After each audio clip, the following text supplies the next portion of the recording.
है 1244।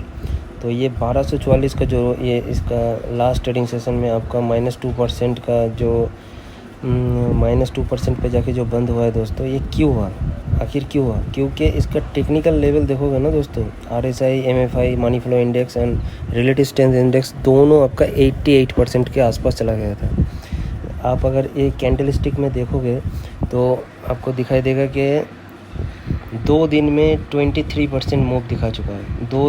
2 दिन में इसने 1337 का लेवल दिखा चुका है, मतलब 2 दिन में 23% का मूव दिखा। तो इतना ज़्यादा मूव और हाई वॉल्यूम के साथ दिखाया, तो ये स्टॉक में अभी थोड़ा बहुत तो कंसोलिडेट और प्रॉफिट बुकिंग आएगा ही, क्योंकि कोई भी स्टॉक RSI लेवल 120 पे लेके नहीं कर सकता है, वो भी 100 के अंदर और सुपर बुलिश कंडीशन में है। तो अभी थोड़ा कम हो गया, RSI लेवल भी थोड़ा 68 के आसपास है और MFI लेवल भी आपका अभी भी 76% के आसपास है। तो मंडे को ये स्टॉक थोड़ा सा निफ्टी पॉजिटिव में रहेगा, तो ये स्टॉक एक यहाँ से एक जंप लगाता हुआ दिखेगा और गैप अप ओपनिंग हो सकता है कल के ट्रेडिंग सेशन में। मैं ये क्यों बता रहा हूँ दोस्तों, बहुत लोग बताएगा कि ग्राफाइट का रिज़ल्ट ख़राब आया, 84% नेट लॉस हुआ, तो इसका भी हो सकता है। ग्राफाइट इंडिया के कंपेयर में ये स्टॉक बहुत ज़्यादा आपका मल्टी और ग्लोबल आपका एक्सपोर्ट ओरिएंटेड कंपनी है।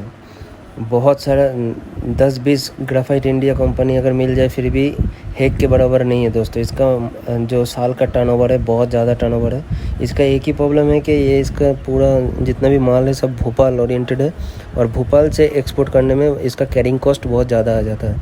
बस यही प्रॉब्लम है दोस्तों, इसलिए ये कंपनी आपका ट्रांसपोर्टेशन के ऊपर ज़्यादा ध्यान दिया हुआ है। आपको घबराने का कुछ नहीं है। ये स्टॉक 4,500 का है और ये अभी तो आपको 1,000 रुपये में मतलब 3 गुना ज़्यादा रिटर्न आ सकता है 1 साल के अंदर। और आपको यहाँ से 2000 कभी भी निफ्टी थोड़ा साथ दे तो ये स्टॉक अभी इसका जितने भी इंडेक्स है RSI और MFI लेवल भी ठीक हो गया। ग्राफाइट इंडिया 5% भागा है अभी तक के, जितने भी भागा है तो 5 और 5 10%, टोटल 12% भागा है। कितने दिन में? टोटल 1 हफ्ते में। और हेक 1 हफ्ते में भागा है आपका 38% भागा है। तो आप सोच सकते हो कि किस लिए भाग रहा है, क्योंकि इसका जो कंपनी का जो बेस प्राइस है, जैसे कि निफ्टी गिरा था तो ये कंपनी भी शेयर गिरा था। जैसे निफ्टी ने रिकवर किया तो ये स्टॉक भी रिकवर कर रहा है। तो निफ्टी जैसे रिकवर जल्दी से कर लिया तो ये स्टॉक भी उतना जल्दी से किया है। लेकिन इसका जो एक्सपोनेंशियल मूविंग एवरेज है वो RSI और आपका MFI ये बहुत ज़्यादा हाई 88-92% में चला गया था। तो इसीलिए थोड़ा सा रिकवर करके अभी टेक्निकल चार्ट लेवल भी बहुत अच्छा आ गया। अब यहाँ से एक शानदार आपको दिखाई दे रहा होगा यहाँ तक, मतलब 1800 का लेवल बहुत जल्द निकलने को आएगा। जब भी ये 1350 का जो रेजिस्टेंस है वो थोड़ा सा रेजिस्टेंस जोन है, क्योंकि 1340 के आसपास ये स्टॉक जो है रिटर्न आया है। तो 1372 के आसपास जो ये इसका रेजिस्टेंस है, ये लेवल अगर थोड़ा सा क्रॉस कर जाता है तो एक बहुत तगड़ा बूम जो आने वाले वीक में आपको दिखाई दे सकता है। तो अभी इसका फाइनेंशियल रिजल्ट भी आने वाला है दोस्तों। फिर एनुअल जनरल बोर्ड मीटिंग भी है 1 सितंबर को और 26 को ये अपना डिविडेंड भी प्रोवाइड कर रहा है। तो ये बहुत 40 रुपये का डिविडेंड दे रहा है। बहुत कम ऐसा कंपनी है जो 40 रुपये का डिविडेंड, मतलब आपका शेयर प्राइस कहीं पे भी रहे, अगर आप ह्यूज अमाउंट इन्वेस्ट करके रख देते हो तो साल में आपको बहुत अच्छा मोटा अमाउंट आपका डिविडेंड से आ जा रहा है। तो ऐसे स्टॉक में आपका नज़र और इन्वेस्टमेंट होना चाहिए। आप अपना फाइनेंशियल एडवाइज़र से बात करके इन्वेस्ट कर सकते हो। अभी देख लेते हैं इसका RSI और MFI लेवल टेक्निकल बुलिश है कि नहीं, और MACD लेवल को भी देख लेते हैं और क्यों ये स्टॉक भागेगा वो भी हम चर्चा करेंगे। तो चलते हैं।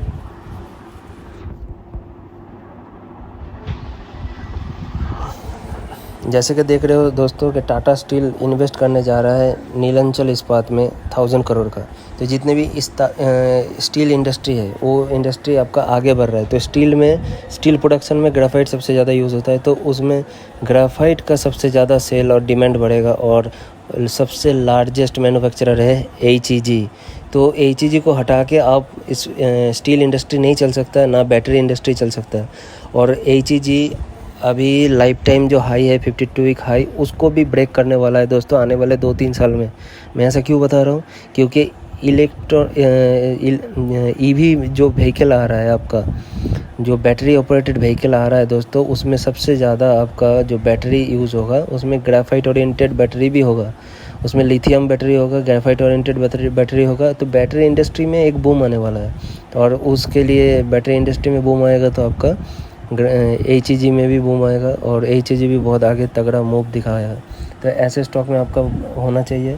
जैसे स्टील प्रोडक्शन कोई भी सेल हो, वेल हो, और टाटा स्टील हो, जिंदल स्टील हो, और जिंदल इस्पात हो, तो सब में आपका ग्रेफाइट का एसेंशियल्स है, क्योंकि कार्बन का रिक्वायरमेंट होता है स्टील प्रोडक्शन में, और वो कार्बन प्रोवाइड करता है एचईजी ग्रेफाइट इंडस्ट्री।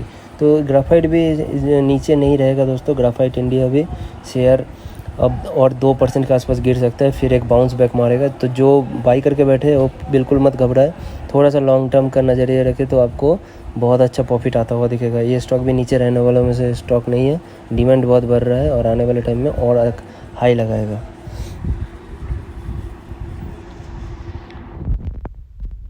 अभी देख लो दोस्तों 4000 चार्ट में सीधा यहाँ ब्रेकआउट दे के थोड़ा सा नीचे आया है, कंसोलिडेट कर रहा है। गुड क्वार्टर रिजल्ट का एक्सपेक्ट कर रहा है कंपनी भी, और सब कुछ इसका सही है, और डेप्थ फ्री कंपनी है, तो घबराने का कुछ है ही नहीं दोस्तों। ऊपर से देखो RSI 68 पे पहुंच गया है और MFI 73 में। तो यहाँ से मंडे का दिन निफ्टी थोड़ा सा भी पॉजिटिव रहेगा तो एक बाउंस बैक 5 से 6% का एक बाउंस बैक आ सकता है दोस्तों। तो ऐसे वीडियो लाने के लिए सब्सक्राइब करो आप ही के channel money maker trend setter को। और MACD देखो 58 पे पहुँच गया है। तो ये बेस्ट स्टॉक है दोस्तों अगले 2-3 हफ्ते के लिए, 2-3 वीक के लिए। और जो लोग फ्रेश बाई करना चाह रहे हो वो 1350 के बाद बाई कर सकते हो, और जो लोग पहले से बाई करके बैठे हो